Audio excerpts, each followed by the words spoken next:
ইয়া গদুয়া গদ মাজারন না যাইও মাজার কি ইমাম আজম আবু হানিফা রহমাতুল্লাহ আলাইহি বে কি কম বুঝতে না জীবের কলবত 5 লক্ষ হাদিস মুখস্থ আছিল সনদ সহ এটা 14 গোষ্ঠী হাদিসের অংশকে দেখি না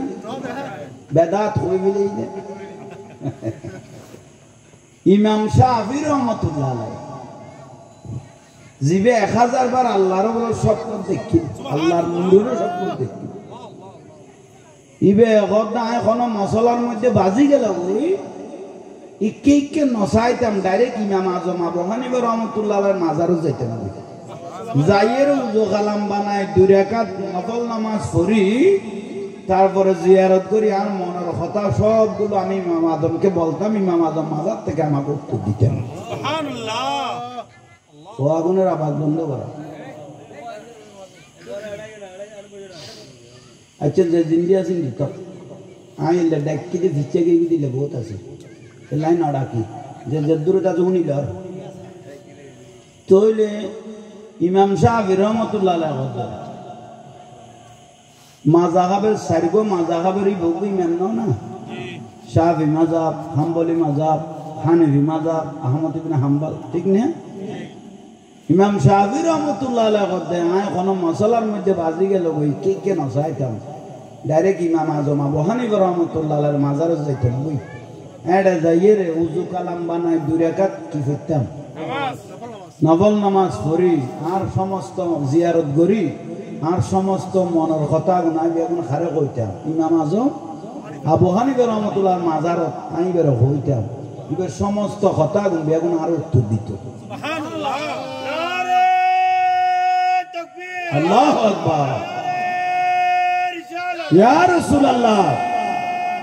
गौसल आजम जिंदाबाद जिंदाबाद मरहबा তাহলে যুগে যুগের ইমামল বেয়াগুন আল্লাহর ওলির মাজারত গিয়ে পৃথিবীর এমন একখান প্রান্ত নাই যেটা আল্লাহর ওলি নেই যেটা মাজার নাই সাগরের বিস্কানে পর্যন্ত মধ্যখানে পর্যন্ত আল্লাহর ওলির মাজার ভাইবে হয়নি আর দেখি যে সাগরের মধ্যখানে বোম্বাই বা হাজি আলী এত যত অঞ্চলত ফানির দেও পাইকে তো মাজার আসারা নাই অথচ পাথর দিয়ে না বলক দিয়ে না জায়গা বাইরে লইরে যাবই অথচ হাজি আলী তা আগেই না হাজি আলী রহমতুল্লাহ আলাইহি আগেই বরাবরই হ ইয়াল্লা আল্লাহর বন্ধু হলরে মাঝে মাঝে দেইবাদে বাকল আইরে জিয়ারত করে বাকল আইরে আজাবড়ি মাজার ধরে বেড়াই লই দে আর দুটেঙ্গে জানোয়ারে না চিনিলিও সেটিঙ্গে ফসু আল্লাহর ওলেরে চিনি ঠিক কিরো বা ঠিক নে হ্যাঁ ইয়াল্লা ওলি আল্লাহ লো ভালোবাসিলে কিয়ামতের দিনই গেল কিয়ামতের দিন ওলি আল্লাহর ইখতিয়ার দিব ওলি আল্লাহর আল্লাহ ইখতিয়ার দিব দে তোমারা যারা যারা ভালোবাসছো তারা লইরে বিয়াস্ত যাবই সুবহানাল্লাহ ওলি আল্লাহর ইখতিয়ার দিব কিয়ামতের দিন এক এক ফরবয়